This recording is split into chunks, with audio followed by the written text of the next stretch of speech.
Hi friends, இப்போ பார்த்தீங்கன்னா நம்ம வந்து சிக்கன் கிரேவி தான் பண்ண போகிறோம். ஒரு டிஃப்ரெண்ட்டாக பண்ண போகிறோம். இங்கே பார்த்தீங்கன்னா நான் 2 பெரிய வெங்காயத்தை நறுக்கி வச்சுருக்கேன், 2 தக்காளி நறுக்கி வச்சுருக்கேன். அதோடு சேர்த்து பட்டை, கிராம்பு, சோம்பு, கசகசா எல்லாம் போட்டு அரைக்க போகிறோம். இஞ்சி பூண்டு எடுத்து வச்சுருக்கேன். இப்போ பார்த்தீங்கன்னா எல்லாத்தையும் மிக்சியில் போட்டாச்சு. ஒரு 4-5 முந்திரி பருப்பு சேர்த்துருக்கேன், இதே இதில் போட்டுக்கலாம். கொஞ்சம் மல்லி, கொஞ்சம் புதினா சேர்த்துருக்கேன். இதை நல்லா பேஸ்ட்டாக அரைச்சி எடுத்துக்கலாம். இப்போ நல்லா பேஸ்ட்டாக அரைச்சி எடுத்தாச்சு. இப்போ வாங்க குழம்பு தாளிச்சு விட்டுக்கலாம். இப்போ பார்த்திங்கன்னா மஞ்சத்தூள் 1/4 டீஸ்பூன், மிளகாத்தூள் 2 டீஸ்பூன், மல்லித்தூள் 1 ஸ்பூன், சீரகத்தூள் 1 ஸ்பூன், அரை ஸ்பூன் வந்து பெப்பர் பொடி. இப்போ இதெல்லாம் போட்டு தான் நம்ம கிரேவி பண்ண போகிறோம். இப்போ கிரேவி பண்ணுறது கடாய் வச்சுருக்கோம். கடாய் சூடாகட்டும். கடாயில் எண்ணெய் ஊற்றியாச்சு. எண்ணெய் சூடாகட்டும். எண்ணெய் சூடாகிடுச்சு. தாளிக்க வெங்காயம் போட்டுருக்கேன், வதக்கலாம். வெங்காயம் பார்த்திங்கன்னா ஓரளவு வதங்கிருச்சு. இப்போ நம்ம அரைச்சி வச்சுருக்க பேஸ்ட்டை இதில் ஆட் பண்ணிக்கலாம். மசாலா ஆட் பண்ணி வச்சு இதை நல்லா வதக்கலாம்.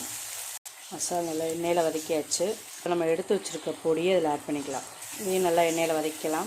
இதையும் நல்லா வதக்கியாச்சு. இப்போ சிக்கன் ஆட் பண்ணிக்கலாம். இப்போ இதில் 1/4 கிலோ சிக்கன் ஆட் பண்ணியாச்சு. இப்போ தேவையான உப்பு ஆட் பண்ணியாச்சு. இது வதக்கலாம். சிக்கனை நல்லா வதக்கிட்டு பார்க்கலாம். சிக்கன் நல்லா வதக்கியாச்சு. இப்போ இதை மூடி வச்சுக்கலாம். இப்போ பார்த்தீங்கன்னா சிக்கன் நல்லா எண்ணெய் தெரிஞ்சு வந்திருக்கு. இப்போ நம்ம வந்து தண்ணி ஆட் பண்ணிக்கலாம். தேவையான அளவு தண்ணி ஆட் பண்ணியாச்சு. இப்போ இதை நல்லா மிக்ஸ் பண்ணிக்கலாம். இப்போ இன்னும் கொஞ்சம் உப்பு ஆட் பண்ணிக்கலாம். இதை நல்லா மிக்ஸ் பண்ணி விட்டுக்கலாம். நல்லா கொதிச்சு வெந்து வரட்டும். வெந்து வந்த பிறகு பார்க்கலாம். இப்போ பார்த்தீங்கன்னா சிக்கன் கிரேவி ரெடி ஆகிடுச்சு. நல்லா எண்ணெய் தெரிஞ்சு வந்திருக்கு பாருங்கள். இன்னும் கொஞ்சம் நேரம் வேகட்டும். வெந்த பிறகு பார்க்கலாம். மல்லித்தலை தூவியிருக்கேன். நம்ம சிக்கன் கிரேவி ரெடி ஆகிடுச்சு. இப்போ நம்ம அடுப்பை ஆஃப் பண்ணிக்கலாம்.